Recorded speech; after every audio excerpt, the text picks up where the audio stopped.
Ya, bismillahirrahmanirrahim. Assalamualaikum warahmatullahi wabarakatuh. Salam sehat dari Cordova, Tasikmalaya. Alhamdulillahirrahmanirrahim. Salawat dan salam semoga tersurahkan kepada uswah kita, junjungan kita Rasulullah SAW. Dan hari ini kita ada di puncak bukit, di mana kita bisa menyerap oksigen dengan baik. Ya, ketika kita bisa menyerap oksigen dengan baik setiap harinya, maka insya Allah tubuh kita akan jadi sehat. Ya, berbicara tentang sehat, ya, berbicara tentang sehat adalah bukan cuman kita mengetahui apa yang kita serap, apa yang kita masukkan ke dalam tubuh kita, baik makanan, oksigen, atau minuman. Tapi kita harus berpikir juga tentang apa yang harus kita buang dari badan kita. Ya, apa? Yaitu oksidan, racun. Ya, dimana ada seorang profesor mengatakan sehat dan tidaknya badan kita itu ketika bisa mengatur pembuangan oksidan dari tubuh kita. Ya, dengan cara apa? Ya, banyak cara. Banyak cara untuk mengeluarkan oksidan dari tubuh kita. Ya, sebenarnya secara alami sudah Allah menyiapkan saluran-saluran dalam tubuh kita untuk membuang oksidan. Ya, yang pertama adalah pembuangan oksidan yang melewati atau diekskresikan dengan mengeluarkan cairan dari pori-pori kita yang disebut dengan keringat. Ya, pembuangan oksidan dengan mengeluarkan keringat. Nah, ini sebagai tolak ukur badan kita masih sehat atau tidak.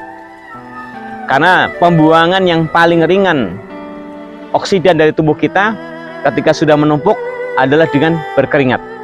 Jadi kalau kita 1 tahun tidak berkeringat, itu akan menjadikan penyebab penyakit pertama, yaitu tidak terbuangnya oksidan lewat keringat. Yang kedua adalah pembuangan oksidan lewat BAB atau feses. Ya, ketika nanti keringat tidak keluar, mengakibatkan kekeringan di areal dalam, lembab panas di areal dalam, sehingga lama kelamaan pembuangan oksidan lewat feses atau BAB pun akan terhambat.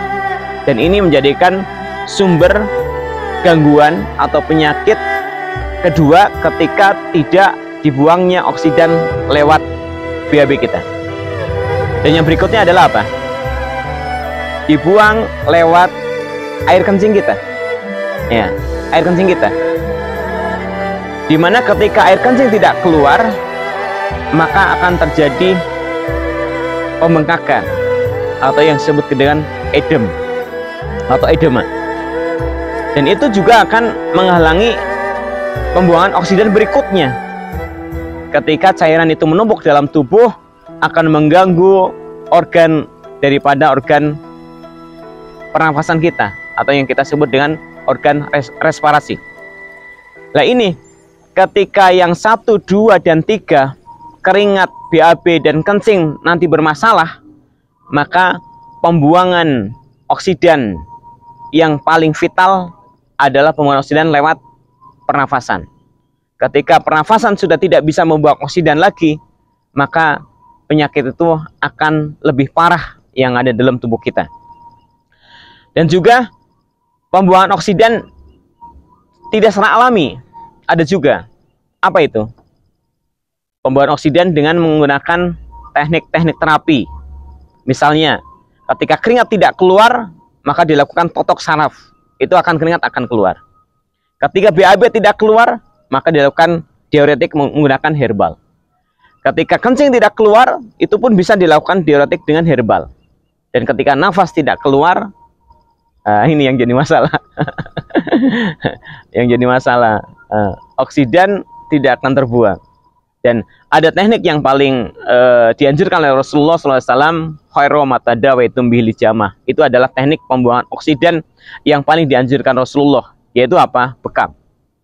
Tapi harus paham, bekam tidak semuanya dilakukan untuk pasien yang sakit.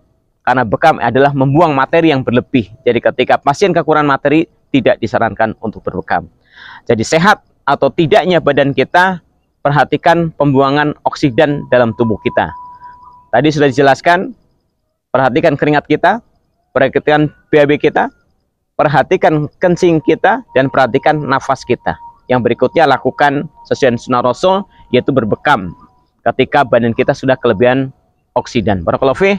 Salam sehat dari Tasikmalaya. Assalamualaikum warahmatullahi wabarakatuh.